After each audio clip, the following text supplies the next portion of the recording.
అకారణంగా అసభ్యంగా చాలా హీనాతిహీనమైన ప్రవర్తనతో ఈరోజు ముఖ్యమంత్రి రేవంత్ రెడ్డి గారు మా ఆడబిడ్డలిద్దరిని నా పాటికి నేను పెద్దగా విమర్శ చేయకుండా పద్ధతిగా వారిని సంబోధిస్తూ ప్రభుత్వానికి సూచనలిస్తూ మాట్లాడుతుంటే మా అక్కలు కూడా కనీసం డిస్టర్బెన్స్ కానీ కనీసం ఒక కామెంట్ కూడా చేయలేదు.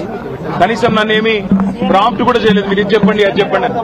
అట్లాంటిది ఈరోజు అకారణంగా ఎందుకు నోరు పారేసుకున్నాడో తెలియదు కానీ చాలా అసభ్యంగా హీనాతిహీనంగా ఏ నాయకుడు కాదు ఏ మనిషి కూడా మాట్లాడనంత అసభ్యంగా మీ అక్కలను నమ్ముకుంటే ఇక్కడ నన్ను ముంచిండ్రు మమ్మల్ని ముంచిండ్రు రేపు నీ బతుకు కూడా జూబ్లీ బస్ స్టాండ్ అవుతుందని మాట్లాడిన నికృష్టమైన మాట ఏదైతే ఉందో తప్పకుండా రేవంత్ రెడ్డి వెంటనే తెలంగాణలోని ఆడబిడ్డలందరికీ క్షమాపణ చెప్పాలి. ఎందుకంటే ఈ అవమానం జరిగింది ఒక సబితక్కకు సునీతక్కకు లక్ష్మక్కకు కాదు.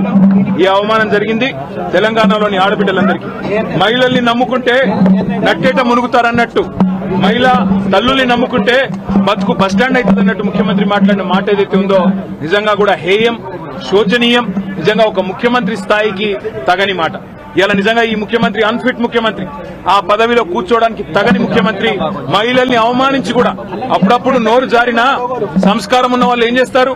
అవసరమైతే నేను వెనక్కి తీసుకుంటున్నాను విచారం వ్యక్తం చేస్తారు. ఇంత అహంకారం ఇంత కండకావరంతో ఈరోజు ఆడబిడ్డల్ని వారిని అవమానించిన ముఖ్యమంత్రికి తప్పకుండా తెలంగాణ ఆడబిడ్డల ఉసురు తాకుతుంది. ఈ వైఖరి మార్చుకో, పద్ధతి మార్చుకో.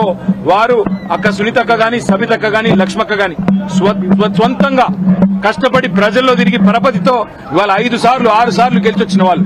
ఎవరు కూడా నీలాగా ఇష్టం వచ్చినట్టు రాజకీయ వినియోగించుకొని ముఖ్యమంత్రి బేషరతుగా క్షమాపణ చెప్పాలి. ఇక ముఖ్యమంత్రి ఇట్లున్నాడంటే ఉప ముఖ్యమంత్రి ఏం చక్కగా లేడు. ఆయన వస్తాడు ఏం ముఖం పెట్టుకొని వచ్చిందంటాడు. నేను అడుగుతున్నా, ఏం మొహం పెట్టుకొని నువ్వు వచ్చినావు? నీకేమేం మొహం పెట్టుకొని నువ్వు వచ్చినావో మేము కూడా అట్లే వచ్చినాం. ఎంత గుండె ధైర్యం నీకు? ఇవాళ మా ఆడబిడ్డల్ని పట్టుకొని ఏ మొహంతో వచ్చినావు అని చెప్పడానికి ఉప ముఖ్యమంత్రిని నేను అడుగుతా ఉన్నా. ఏ రకంగా అంత ధైర్యంగా ఏ రకంగా అంత ఇష్టం వచ్చినట్టు మాట్లాడే అధికారం నీకు ఎవరిచ్చింది? అధికారం ఎవరికి శాశ్వతం కాదు. 10 ఏళ్లు మేము అక్కడున్నాం.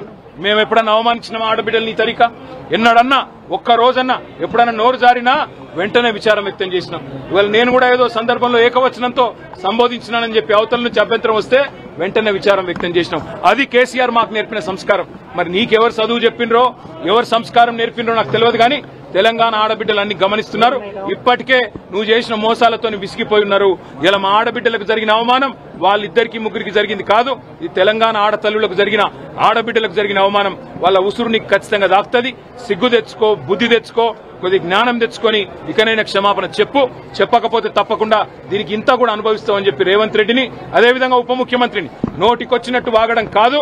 దయచేసి ఇకనైనా సమయంతో వ్యవహరించండి, లేకపోతే ఊరుకోమనే మాట కూడా వారికి విజ్ఞప్తి చేస్తూ థ్యాంక్ యూ.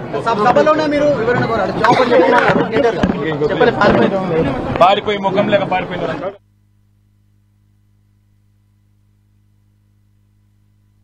ఇకనైనా క్షమాపణ చెప్పు.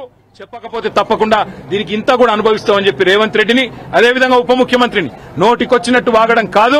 దయచేసి ఇకనైనా సమయంతో వ్యవహరించండి, లేకపోతే ఊరుకోమనే మాట కూడా వారికి విజ్ఞప్తి చేస్తూ థ్యాంక్ యూ.